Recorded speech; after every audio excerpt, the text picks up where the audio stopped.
kore ke uhu whaama I he taumalo whanua, ka maenga I whakatata kope, o ku whaafatapoa tani hene, ngā pēr teo peki mama, a tā mua whainga maari e koe ni ki e whahoka toa ha mō porokalama koia, whawhango sai o ne ki he weekend, mahalo ama tau mo te e whao koe ni pe a mahalo i ngahi ngau e kotoa pe, whahoka mai me a pina, o ku whaampe mo me whatawange, ku ongo le rea te pe tau porokalama ka tiki mo tolu, ki a pina pa ko hawhetu uku ke lava mamata mo ke whanongoa mai ai ai porokalama ni he a tā mo le o ku atu tai le rei, tai loto fia mo loto maafana, ia tiki mo tolu kotoa pe te tau kau whataha.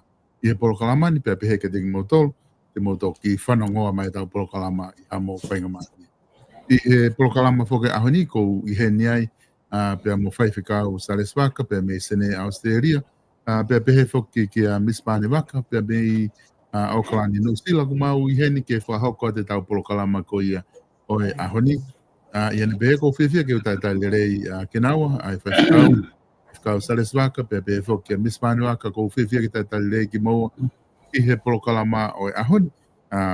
Malo e tau mau e ahoni e whaifekau, pe a malo e ngau e pe a me Australiana. E whaifekau mo whiwhia ke I Australian, whiwhia ke ai family pe a mo ngau e whahoko I heni. Ia malo bita solo ai mau whainga maari e pe au go whawhita I lahi ki he o tua mafi. Ai o tua koe tamai pe moi alo mohono lau maari e koe uhi koe whainga maari e tau mau I he pongpongini ke toi hoko atu e tau polo kalama. E solo koe whanuani o ku I kai ha ai laa talu pe me I ane pongpongi o ku ki malu o kai uhinga ai malu e vave atoha uha ka ko uhi he o kuki mamalohi pe matangi e neangi ke nehanga o ta ofi ai hatoha vai pe o kuka ke uilo ke hoa e fiafina atoki hoko mai haki uha ke he fonuani ka ku e ale rei pe mafana pe e a ia solo neongo e kai ha ai la mafana au pito pe e pe au kuangiangi iki pe ai matangi me he tonga pe au ku ea moko pe ai fonuani pe i kai ngatai ko family nau lelei pe ko hange pe ko me ando ta fa update ia I he konga o ki bi modui pare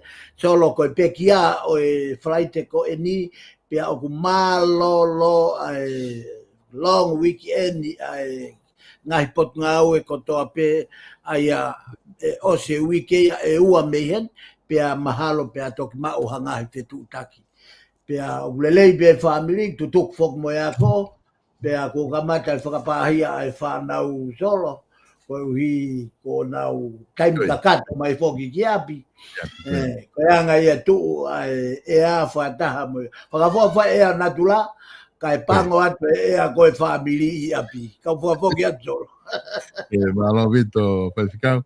O tui mahalo koe ngahi api ko toha he ngahi ahoni.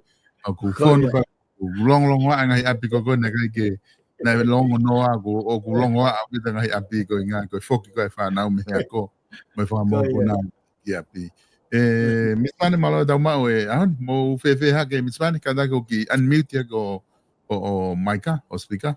Kalama ke ongo mai ka mispane mo whewhe hake ki he sautin. Kai ko whawhitai lahi ke o tua mafi tau whiha aki he pōkalama ia honi solo ka mawhai kau. Ko lau ko e tāpuaki to kau mai he pōtala noa o aho koe. Pea koe ea o ku hange pe koe mea ku lawi ke e whai kau o ki hako solo. Ko mau tu hen ku ilonga o pito paka whai pe ku aha motu atu pa mai no peka mo o ku ki hako a e wahe saufu he ahon. Koi. Family le rei pe o pe solo kai ki aha ngahi whakawhia tungia mo ngahi whaingata o hoko mai. Tau e hala whanonga ko pau pe ki tau fau tau toluai. E ngahi mea ko tau pe hoko mai ko e whakahara I pe kuiwi pa mo e map e o tua. Kau aku kia solo malo apito. Malo apito Mispan ai imagino ku lere be family be me he tafakin lava ke hok ke tau proklama ko ia hon ko ko be ke tau ki foki mo kamata mai me tong me he tunga ku ai tau kono ai tonga ko ki mai ki time ki konga ua ko tau proklama ko ko inga ku ke lodon hen ni Mispan ma me fike tau ki foki mo ko inga hi Lah ke ngai proklama ko mana tu ipe pa ku mea ipe ia e kai ko na whanonga mo mui proklama fa fikau ai ngahi proklama ko ena o mai ai ngahi talanoa ko ena mohanga o mai ko ngahi mea na ha mai pe lava ke tuku mai ke kai ha mai he lau mari e ngai whakau ko ia o whakawhihau na ki ene o a upe ke ngai mea e whanua na ngai mea ki he fuka ko ngai ko fu Saria te pagonga ku ta fia pe ko au ke ngai ahoni o ko wakai ke kunga fa politikare o ke ha ngalo ke ngai ta o mai ke moni ko ka ta uni he e ta ulongo ai ni ta ngai me fa politikare o ma do pe fo ke me do ngai fo noa pe mo fetong ko ta ko taki a ko ti kula hire vai ngai me fa ke ai ho ha ai fo noa ai ka kai fo noa ke fa ke ta la no ngai social media ngai me ko ya o koe ai mea hene ku whai ki ai hoha ai kakai ia. O kai ke uhinga pe ke he, ko tibe na ta ki tala noa ki ai whai whikau, i he no ko me si aina. Ko inga he ku lahi he dai nimi hono o hake ki whanua, ko no ko me si aina, ko whupanga lahi au pito. O ku i he te au tupu miliona no ko ni me si aina, pia ko ni tuu ko ia, o ku whupanga lahi ni mo ua ake he whanua, ki ha pure anga kehi. E tala noa foki ai kakai ko ngā o ofa mai ngai whanua ki tonga. Ka koe ai kakai foki aku nau tala noa ki nau tolu me ngai tawhaaki ke me hea ko tawhaaki wha politikare. Ki he whakatu tā maki koe ki tonga ke tau fu. Whalala ki he ngai whanua o tari e mea ko tau pia nau o mai. He koe ke nau whaki mai ai ngahi toko ni. Whata da begi se aina, koe ke nau whaki mai, koe whai whaki pe, koe fia tokoni, koe whaka o wha. Ka koe mo nau fia ma o whaka politikare a nau tolu. Ki he whanua, o ku matu unga e ngahi whaki koe ni, pe aku kaua e no koe ni o ku pai koe tonga. Koe paanga lau miliona koe aku tau kei mo ua aki, i se aina i he no koe ni, i he no langa koe anu ko alofa osi koe i he tutu he wafe mao no, ena e whakahoko e langa he wafe maa walu. O ku kei kau ia i he paanga no. Ka te watu mua koe haha mo homo whakakau i he paiwhikau ki he paloparema, i he kake ngata pe i he tau paloparema, koe ngā ko tau mo ua ke ngahi pure anga lalahi. Ka koe ka pure anga karistiane ngahi pure anga koe ni tau mo ua ki ai. Koe pure anga ni o kunau pure anga komi news ki nau tolu ke he nau whainga tui. Ka kuhange dai meni hia kunau ngari ofa ange nau tolu ia. Kia ki tau tolo laka ia i he ofa koe kau karistiane. Ka koe o hape hau wakai e whaiwhikau me ta whaaki koe ia wholofola ki he taimi o tu behenia e whonua o ngari whatu tāmaki nai ki he kakai e whonua.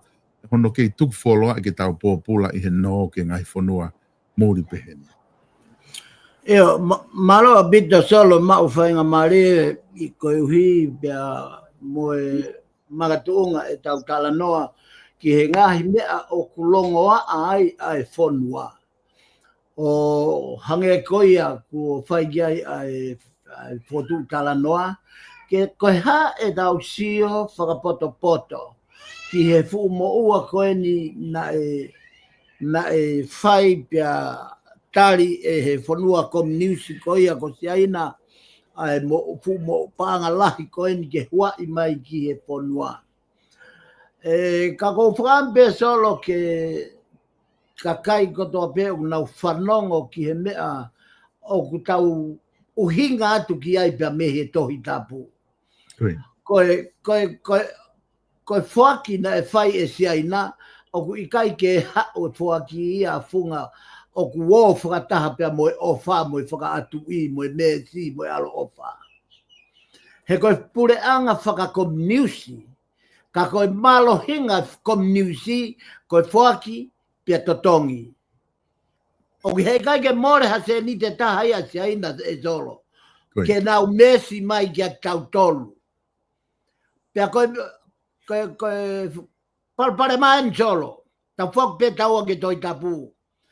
Koe. Mana tui koe toi tapu na o tau wako me toi tapu i hono whakawa pe toi tapu koe ofa na fai e sisu kalais ma man.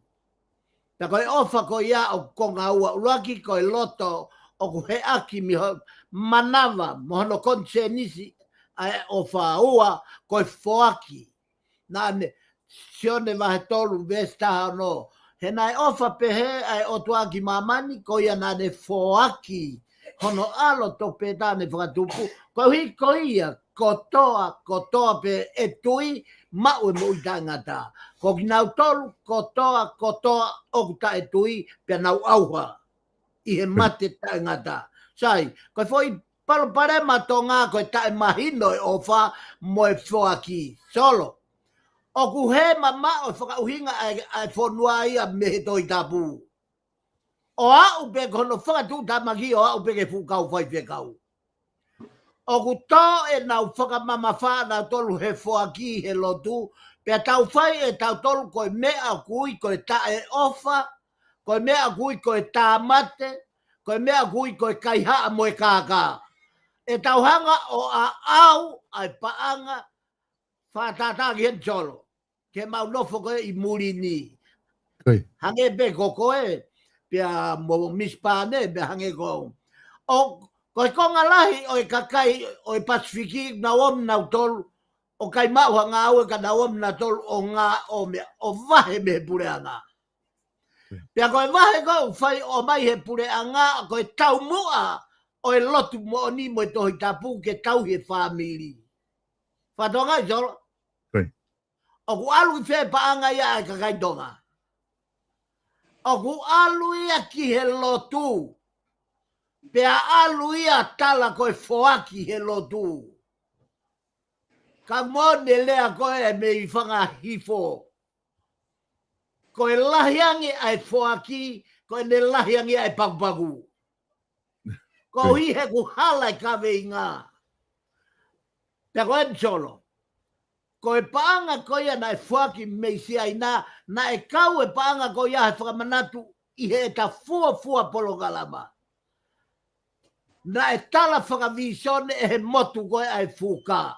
Pea kui kai motu e fuka o tō kere, ka ku motu e fuka o tu ulu ki lalo. Na ta vete ai uhinga o e fo i visione. O ku ke iai e whainga maarie o tonga. O kawe mo ua ki si aina, ke tā whakafoki. He koe hange koe ngahi mea koe na uhinga i koe ki hono whakafono ngahi pe nauhanga o nauhanga e nau tolo to e pese te ua nima.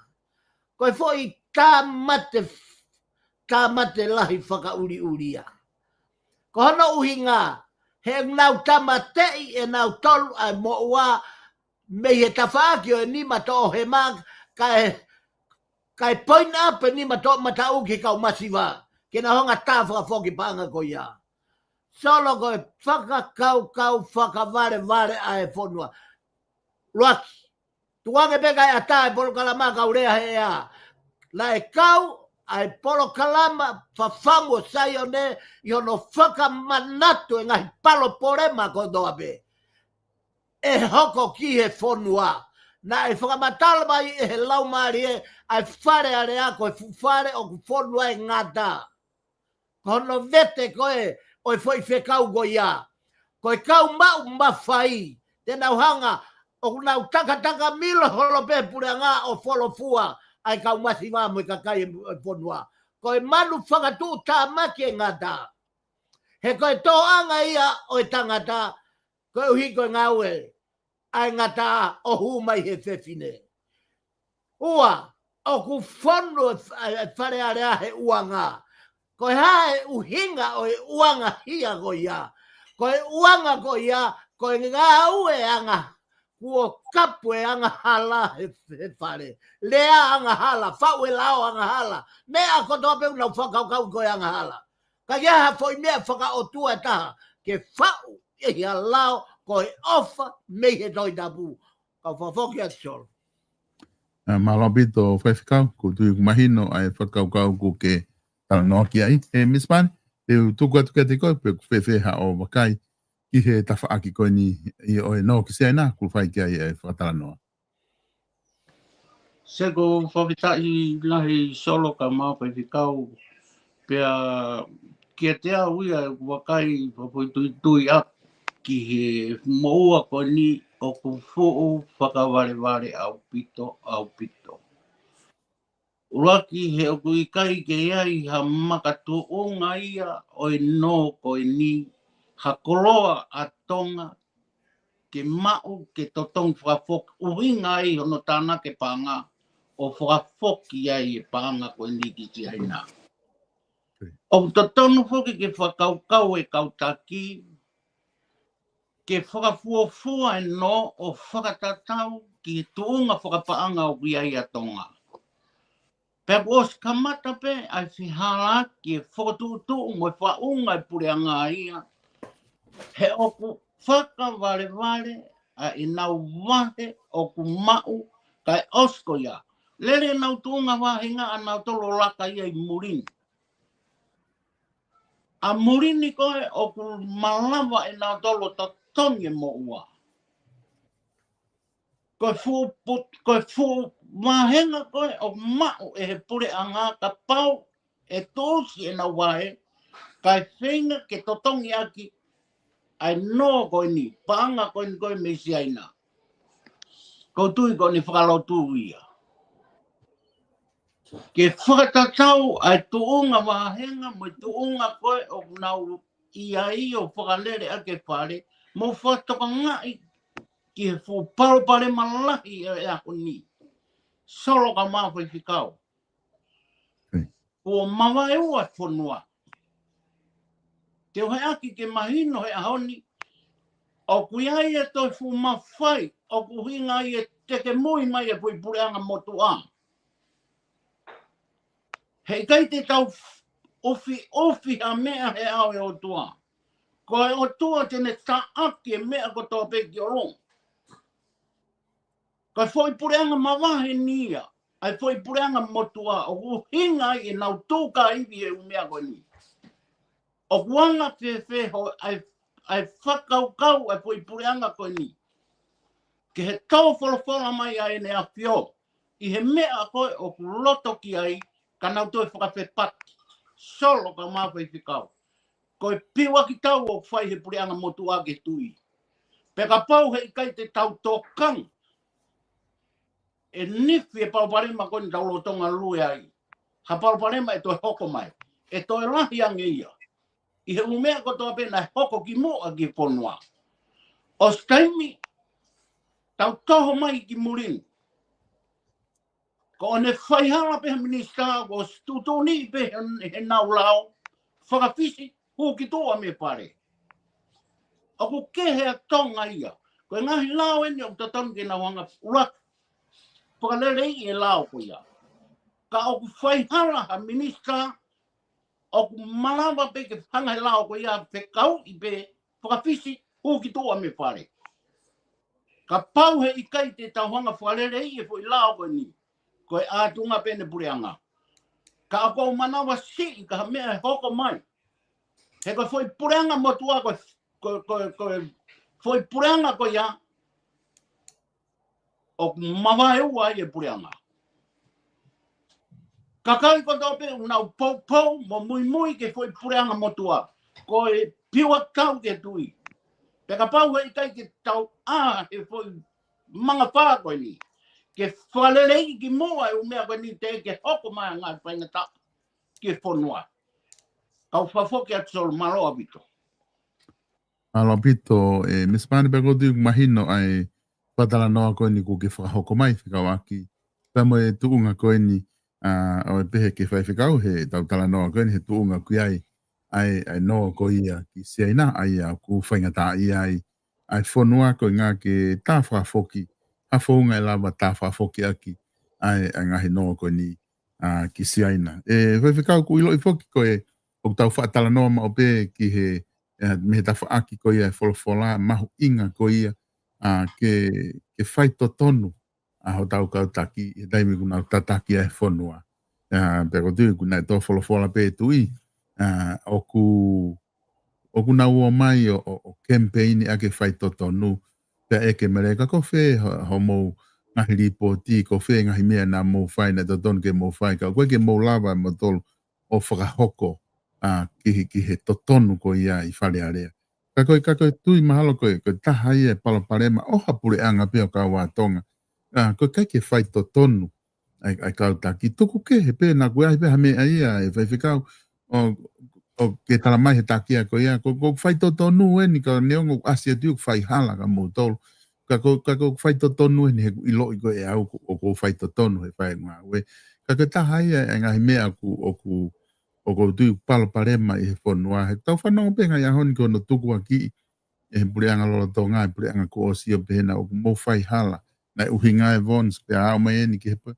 O wai ngahi mea ia ko kai ke mau e whai totonu e whai whikau. Ko te mea totonu ke whai me ta wha ke wholofola. Ke malawa ke tau whamahi noi. Ai mahu inga o e whai totonu pe o tau tui tatau koa ke whai totonu pe o tau whaka uhinga i ke he tau tole whai totonu, uhinga i tau longoa ape i he kai ke whai totonu i he kautake pureanga.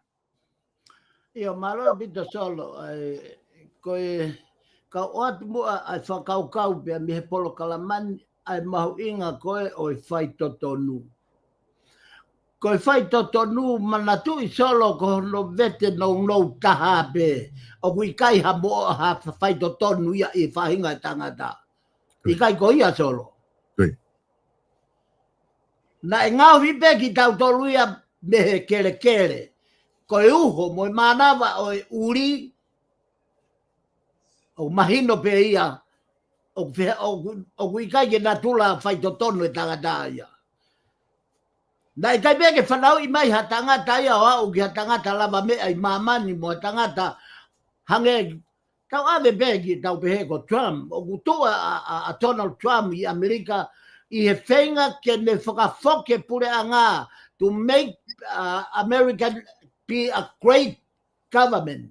Ka o kui kai o kei ai be a whihalaki a Trump o kei be ne vai ana me ne tō no. Ko e o tua toko taha pē. Pia ko e uhinga ia ai kaweinga o i visone ko ia na e lave ai i he tangata me tonga ko ia ko Paula Piven Piukala. E solo o kui kai ke tau mawhai ke whakamau i tō no. Ka ko e kaweinga ngā ue ai toko taha ko e ni o kumahino au pito ko e foi kovna nite o kune whai. Ko hinga kula tolahi me ai. Ko e foi kovna nite ko e ne whenga ana ki whakafoke whanua ki e whai totonu. Ko hai e whai totonu ko e otua. Pea whia maua tonga ke nau mou i whaka otua. Pea ko e mea ia kui ko e whai totonu. Ko e kaila ko e ai kau ai whahai e pureanga koe na e toki mariua tu. Ko e whai totonu o kia no fua pea kia no ola. Pea ko no sivi hituku ke mea fua o huopau ke potu tatau. E tala he mea fua e mamafa koe ne whai totonu pea mo ene whai hala.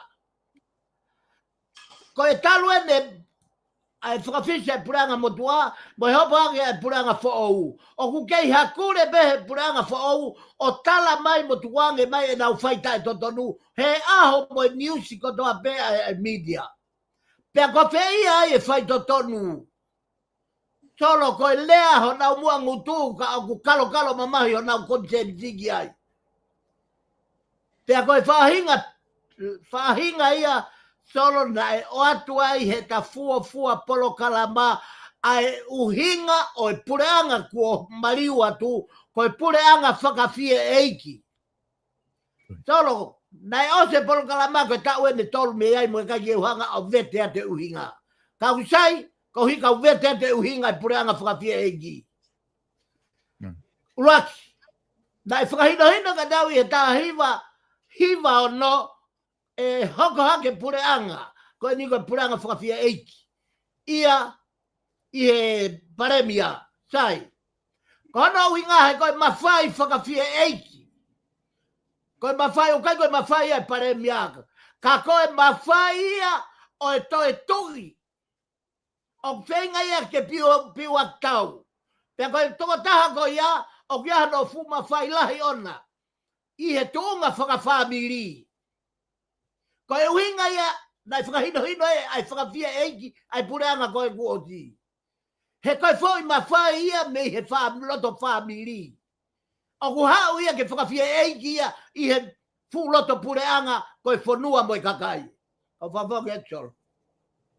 Malo pito whaiwhikau mahino ai whatala noa ko ki whako. Miss Pane te u whawhoke atu ki ati koe. A koe hao tokoni mai ki he kawinga koe. Se ko whawhitai lahi solo. Pea mama au pito pe tala noa ia solo. Pea e koe mea koe na aku sio koe ki ai na aku os whakamatala pe ki ai. Koe fui pure anga ni koe nai u hingai. Ono whahino hino e ki koe unau i e puwao tā. Koe fui pure anga pe eni. Kono hingai au ko kei tuki mono nofo ai pe e whahino e ku tala noa aku i fui pure anga koe ni he nai os whahino hino. Whakalau maari e ia e o tua. Ko e nau mea ku whai, aini kotoa pena asi whahino hino. Ko e nau nofo i fuwao tā, ko e nau inu, ko e nau mea kotoa pena e whai ai, kono tala noa ia ngā ue ai pureanga. Pa te mō whatoka ngai, ko whai pureanga ko ni, oku whakahela ke tau tala noa ki tau tolu he umea he ko ostu whakataha e whai pureanga e ko ni. Hange ko mea ko na kulawe ko ke eki moa. Ka pau nai whakawhisi ai paremia ko ni nai totonu ke autia me pureanga. To oi mo ne foi toko whana e whiri tau atai nā. To o moia ki to. Kai ma ai pureanga. He ka pau he ikai. Mo whatoka ngai ani. Ka pau o nau kei loto pe he pureanga o toi te nau kei pure i pe pureanga. Pe e whakahela ai tōwholo mai ai ne a whioha mea i ono loto mono lau maari e heu pe he kautama koe ni. Kono hinga i o kautama noa ai pe au hanga tonu mei he visone nai whaino ino. Ka au te pureanga koe ni mei he pureanga ki toa. Tau sio ke fumama lahi ko osi lue pureanga fo ou ia. O na osi lue na tolo he fumama la. Ki he ngawe a whanua mo i pureanga. Ka oku o hinga e na ulonga a. Pa kunu whakatoka ngai. Koe whare rea ia, koe whare whawhekiki pe. O kui kai ki to ia tala noa ia i ki uia. Ko ne huan pe hataha he pureanga fo ou, whawhekiki i pe ia. Ko no inga pe ona ke oua pe na tuu ha whakakau e pureanga fo ou. Kau papo ki ato. Malo pito Miss Pane ko dio ku maala ai whakaukau. Ai kawinga koe ni whai ke whatara. Nō tau hanga atu koe ni whaikau i he weekend koe ni ki he pekia. Pea mo e whamanatu ko ia ki tau tolo e kakai kalisteane. Ai pekia ho tau whamo ui pa ko taha ia ai kawinga mahu inga ki he ngahi seasi wha kalisteane. Me ngahi family kunau. O mai pa ku whaapapa e he ngahi pureanga. Tuku mai ai ngahi taimi weekend ko ia ki tau whamanatu ai e pekia. Sisu kai si ko ia na ni pekia pe mo ne toi tuu. Ka koe kaweinga ko ia ka pau wai ha makatuunga mahu inga i he kaweinga ko ia pe mo tuu ko e pureanga i tonga. Koe hanai ha whahinga akonaki e aonga me he wholofola i he pekia ki he hoko atu ko ia e pureanga. Ke toi lere iange, o kai ke tau nofo pe i he longoa a mo e wālau kou tau iahi tai ni whaiwhikau, ka ke hoko pe kia o aunga ki he whanua ko ha konaki te ke lawa whahoko me he wholofola i he pureanga ke tau hoko atu aki. Io, malo bita solo, ai mau whainga maari e pia o kou hika tau whoki ki tau kaweinga anga maheni, aia koe kaweinga o e aho ni koe tui mo oni a sisu. Pea o kuhanga he fo ilea ko e mooni o whakamahino ai tuunga mo e tafaaki, mo e tui, mo e falala o ku iai a sisu. Ko e tafaaki o e ne talangofua kakato, fei laulau e mo ui, magatuunga ko ui ko koe mo au. Pea ko e kaweinga ia o e te pire whakalau maare o e ahoni, ko e tui mo oni a sisu. Ko e to'o e whakaukau mea luke vai tahiwa ves taha walu. Hoto ofa ki he tui o ku hoko mai i he huafa o e eiki. Hoto ofa ki he tui o ku hoko mai i he huafa o e eiki. Pea ko e whakamatala maari ai whakamatala o e waheni, he ko e whakamatala ko e whai e luke ai whakamatala ko ni. Ko speri a luke, o kia ia ngahi lea matui tui, mo ngahi lea valoki, mo ngahi lea oo. O kuhanga e luke o ngawe aki he ne whautohi. Pea o kuhanga e luke o whakamatalai a sisu i he kamataanga o ene whanonga mai ko eni, pea mei kāreri ko ene whanonga whakaosi eni ki Jerusalema. Solo koe mea whakaloloma ia. Ai feituu na e kamatai ai ui o sisu ke whai ai ene misiona, malanga, pea mo ene whakamoi mahaki, mo ene kapus te volo, na e kamata mei kāreri. Pea na e tautou mawahe pea sisu ia alu mo foki, pea ne takai, ai ngahi e ria ko eni mo ngahi o kāreri. Pea whai ai peo au ki Jerusalema. Koe foi whanonga nia o ku makehe solo. Ai foi whanonga ko ini. He ko ene whanonga whakaosi. Koe whakaosi ene whanonga. Koe ene foi aluen me kāleri ki Jerusalema. Kai maaria no hanga e luke o to'o mai e foirea o ne hanga o whakamatalai aki. Pehe e luke na e tutui hono fofonga ke alu ki Jerusalema. Foi rea koe tutui. O tau sio heni, koe foi lea tutui, koe lea e tangata toa. Koe lea e tangata o ku tae mana wahe. Tae ufi. Na e hanga e sisu o whakamooni i he hikitohi a luke, pia na ane tutui hono fofonga ke alu ki Jerusalema. Koe whehu i, koe hae uhinga, na e fuu loto lahia ia sisu ke tutui hono fofonga ke alu ki Jerusalema. Uaki, na ane heka he asi, o lau ko ene whanonga whakatu i eni. Aia ko hono toki fua whakawa eni e sisu talu a hono alo i o sisu o au ki ene ngai whaiako i e whare lotu o au ki hono ave i o ahi i e toa wha i ene whonu laumari e maoni o ni ko e toki whakaha i ene e sisu pe koe fuke ene e sisu ki Jerusalema ko ia, ko Jerusalema, ko e kolo ia, ko e kolo tapu ia, pia ko e kolo ia e ne kui. Marie, ai lotolahi a sisu, ke alu ki Jerusalema. Manatu, kai ai, i o tauanga whakaitangata, o tau whaake mo area he kere, o pehe guiai e ea i he kere, o pehe guiai ai mawhai o mea ki e kere. Pea i he taimi koe o whai ai, pea o tauongo i rewa, koe fu ngau e lahi whakauria ke whai, ke whakafoki mai ai potu koia.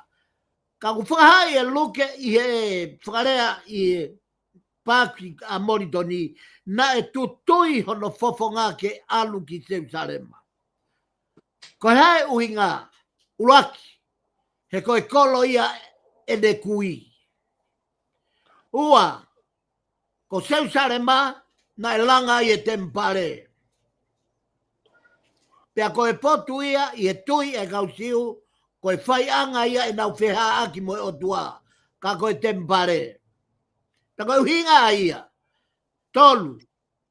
Ko seu sarema ko e kolo ia na e whakahai ki ai mo ave ki ai kaupalo fita ko toa pe ke kamata me seu sarema e nau ngau e whakamisnare.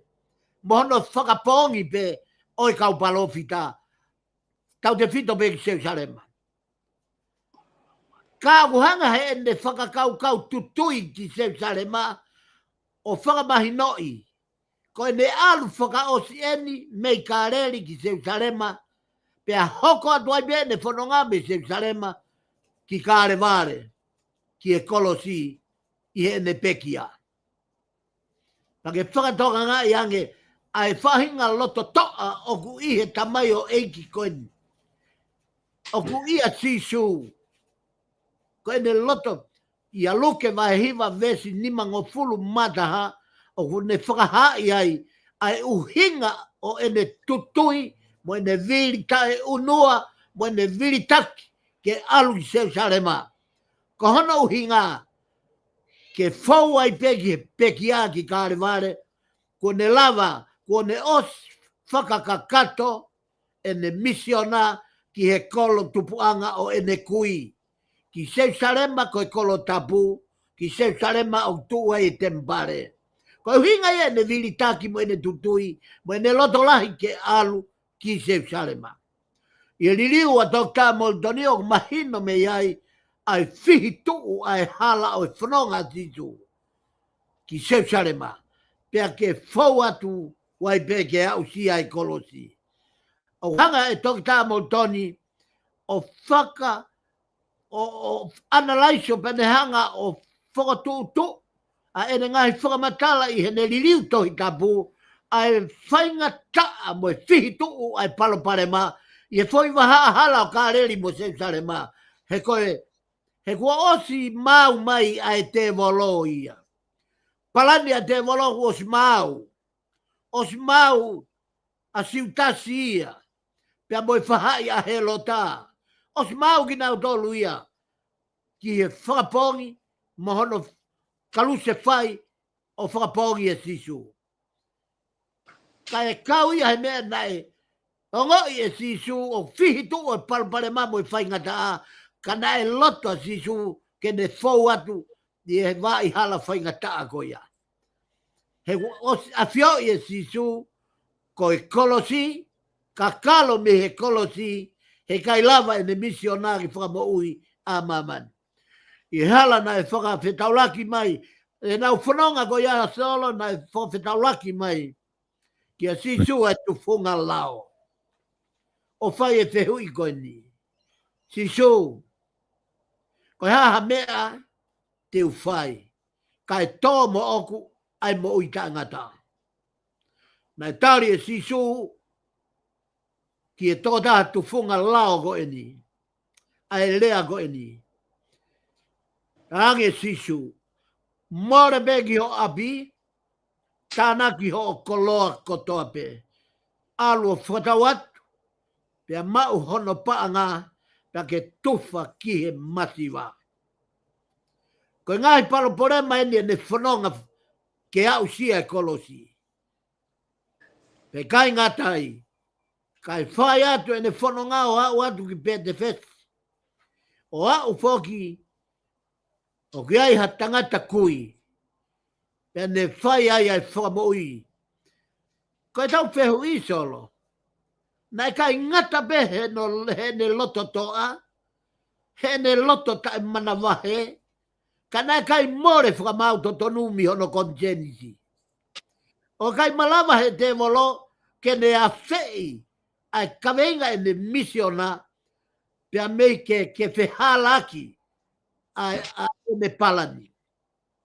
Te kai ngatai, ana ea ufoki, o ne toi whetaulaki moha kui, hufanga hei whangatapu.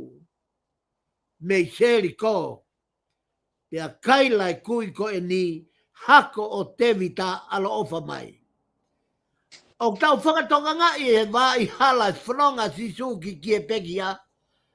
Na e kai ke toe awa ai whakamoui mahaki, ai kapus te molo, a ene whakamoui e kakai, ke aua na tau he kolosi, o ku toe hahane ngā ue, ke kakato ene misiona koe whakamoui o mamani. Pe kai ngata I solo, ka koe taha ia he ngā fu mawhai, na e tuku ki a sisu hiri, ai ene hoko mai.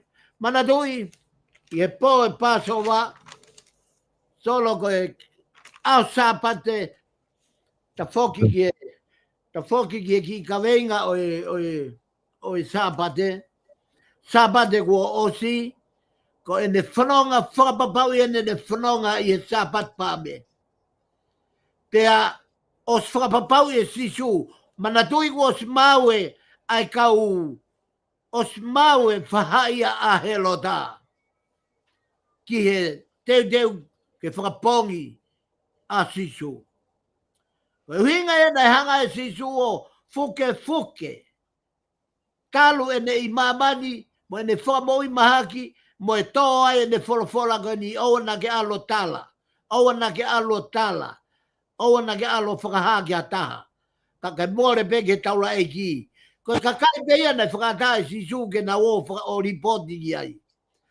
He koe ka kai ia o nau mahi noi, ko sisu a misa ia. Na e hoko foki e ne foi haere whakatui ko ia.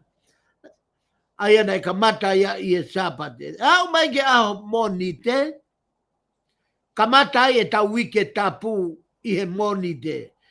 O tau lere ai ki e aho whalaite o e pekia ka koe whalaite koe ni. Solo kau to'o ate ngai tefto I ngā ue ko ia, paka tok toi hatain, paka tok whakamā opo. Aia koe aho sapate, ana tau situa me ai. Aho ia ne haere whakatui, aho ia ne whakamaa ai whare lotu, ai o ne whakahuafa koe whare lotu o ene tamai. Ka kua ngau hia koe ana kau kaiha a kau. Pea au sapate ia, pong moni te, foki bea sisu. Koe wike taha koe ne wike tapu. Po uri petani, aho ki Seusarema. Po uri ki petani, aho ki Seusarema. Hoko pefu fo I wike kakato koe ni. Kona uhinga o teu, ke whepaki pia moe kau, pia moe fu kakai, koe kau take pureanga, koe kau skalai pe, koe kau sadusi, koe kau wharesi. Pia moe matu e whanua, moe hoi ke whanua. Aian, o kui ki nau tolu, I he whakatahalahi, koe whakataha ai sandarimi. Abondeia, pong moni te na wofo pe ai kaua kope mo sisu me petani o nau whanonga ki Seusarema. Pia nau whanonga atu, o talatuki e sisu e fufiki ai he vehala. I he mea whi atu mo e amanaki, tene mau me ai ha foi fua, ke ne mau I he pong ko ia. Pia I he ne makai ko ia ko whihala ki e ne mau, mo e fua o asi mai me fua kau, pia ne talatuki I ai fufiki. Pia nau hoko atu ai ki Seusarema, nau foki mai, pong tu site, nau toi ape he pong ko ia, whanonga ki Seusarema. Koe aho tu site, ulaki e ngau e na e whai e kauako mo sisu. Koe o fongi e he kauako ka sisu.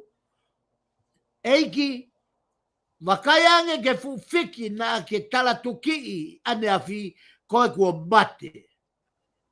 Koe whamahino e sisu, koe lotu, koe karistiane, ke mo ui e ne tui. Pea, e toki malawa rewa e he ne tui, ke ne hanga o whakamo ui ha mea I he mamani. Pea I kai ngatai, o whongi ia I he pong tusite. Aho pure lulu solo. Nai kai ke mau e sisu ha ngā ue taha. Na e alua sisu, tuku e ne kauakoka na e alo nofo toafa. Alu ke toafa, Ao kakato pure lulu, I kai kene toi whai ha mea, koe ne alu pe o lotu, mo kumi iwi, o teu, ki he whai ngataa e hoko mai. Ao pure lulu kakato ia. Ao tua pure lulu, koe aho ia, na e whai ai ngahi mea koe ni mau kakato ai e temparea sisu. Mo e fu kakai kotoa aina ta osi lavegi ai. Whare si sa tu si, pia mo kau skala I pe, matua, hau egi, pia mo kakai, kau maulunga pureanga. O nauhanga whakawhehu ia sisu, ki e ngahi mea, kua nau osi mau whakaha, kua whakaha kia ki nau tolu mo pureanga, ai ngahi mea e ne ngahi mau lao na e whai. Uluaki, ko e nofo I seu salema, o tari whehu ai, ki e fukakai. Ua, koe ha o kuke whai ai mea ni, koe whehu ai na nau whai, koe ha o ke whai ai mea ko eni. Ko haina ne whakanofo koe, koe ma whai me ia hai, o kuke whai ai umea ko eni. Whehu ia no wā, ko haina ne whakanofo koe ki he tuunga koe na, o kuke pehe ai, koe misa ia koe, koe tui koe. Tolu, te nau tuku hau kia hai, na nau whehu ai ka sisu, ko hai lewa te mau tuku hau kia ai, ko koe peko sisa. Pena ia e tari ai a sisu, ave a mea sisa kia sisa, pia ave a mea ai eki. Wha, nā ke pehe te ke holoke whare tapu, I he aho e tolu, pia ke toi whakotu, he aho e tolu.